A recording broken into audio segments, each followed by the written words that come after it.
ख़वातीन व हज़रात, 26वीं आईनी तरमीम के बाद अदलिया की गपशप हमें बताती है कि अदलिया किस कदर कन्फ्यूज है और वो भी शायद तजब्जुब का शिकार है। गुफ्तगू मैं कर रहा हूँ, डॉक्टर सेनेटर हुमायूं खान मोहम्मद साहब मेरे साथ मौजूद हैं। सेनेटर साहब, मंजूर अली शाह साहब कहते हैं कि जब तक आईनी बेंचेस नहीं बनेंगे हम गैर आईनी हैं।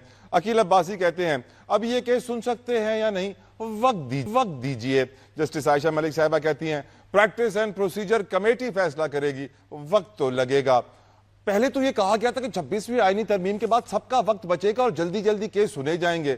अब लग रहा है कि आईनी बेंचों के बाद केसेस में मजीद डिले आ रहा है जब तक ये बेंच बने और अपना काम मुकम्मल करे।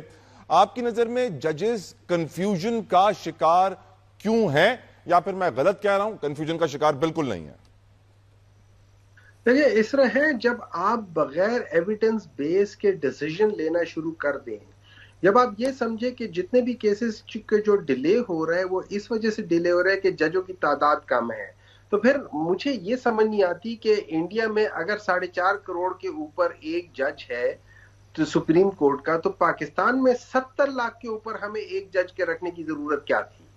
मतलब आप इसको पहले समझ लें कि आपका प्रॉब्लम कहाँ है। जब आपको पता ही नहीं है कि आपका प्रॉब्लम कहाँ है, आपका प्रॉब्लम जजेस की तादाद में नहीं है, आपका प्रॉब्लम जुडिशियल सिस्टम के अंदर है। जुडिशियल सिस्टम के अंदर आपके केसेस डिले जो हो रहे हैं वो इस वजह से हो रहे हैं कि कभी आपका एक लॉयर, कभी आपका दूसरा लॉयर, कभी जज, कभी ये, इनमें से कभी कोई एक नहीं आता, कभी दूसरा नहीं आता, और जब आते हैं तो वो इसमें एडजॉर्नमेंट लेते रहते हैं कि भाई फिर नया डेट दे दो, नया दे दो, 2 महीने बाद, 3 महीने बाद, 6 महीने बाद। अगर आपने इसको सॉल्व करना है तो सबसे पहले आप एडजॉर्नमेंट्स जो होती हैं वो पर लॉयर जो है ना 2 से ज्यादा ना रखें।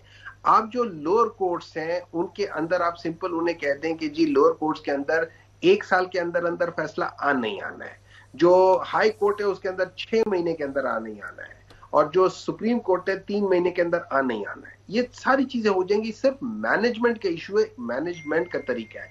अच्छा, अभी अगर आप दूसरे ये देखें, जब ये कहते हैं कि केस लोड ज्यादा है, केस लोड के लिए इनको पहले देखना पड़ेगा कि आप केस लोड डिटरमिन कैसे करते हैं।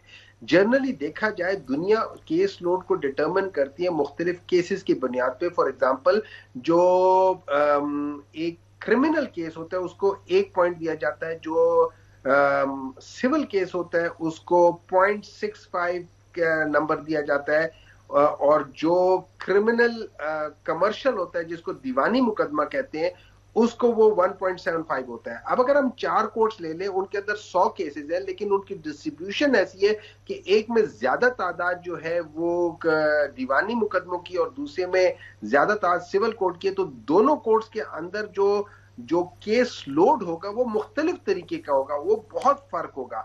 तो आपको उस लिहाज से देखिए आपको अपने मैनेजमेंट इश्यूज को ठीक करने पड़ेंगे। इसके लिए तादाद बढ़ाने की जरूरत नहीं है। अगर तादाद बढ़ाएंगे और आप अपने बेसिक फंडामेंटल प्रॉब्लम्स को नहीं एड्रेस करेंगे तो ये भी नहीं ठीक कर पाएगा।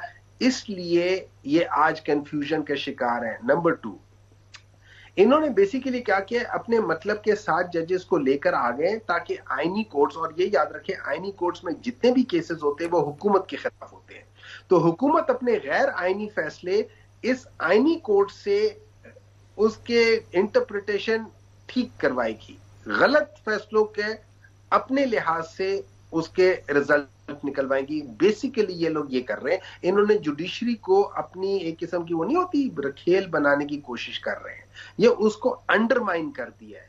ये 2 प्रॉब्लम बहुत बड़े प्रॉब्लम है जो 26वीं तरामीम के अंदर लेकर आए। एक, इन्होंने जुडिशियल जो ट्राइकोटोमी ऑफ पावर है या सेग्रीगेशन ऑफ पावर है उसको अंडरमाइन कर दिया। नंबर 2, उन्होंने आर्टिकल 8(2) के तहत, जिसमें वो बताते हैं कि आप नहीं कर सकते, इन्होंने फंडामेंटल राइट्स को तबाह कर दिया या उसके अंदर इन्होंने मदाखलत किया। ये दोनों काम नहीं कर सकते according to the constitution of Pakistan.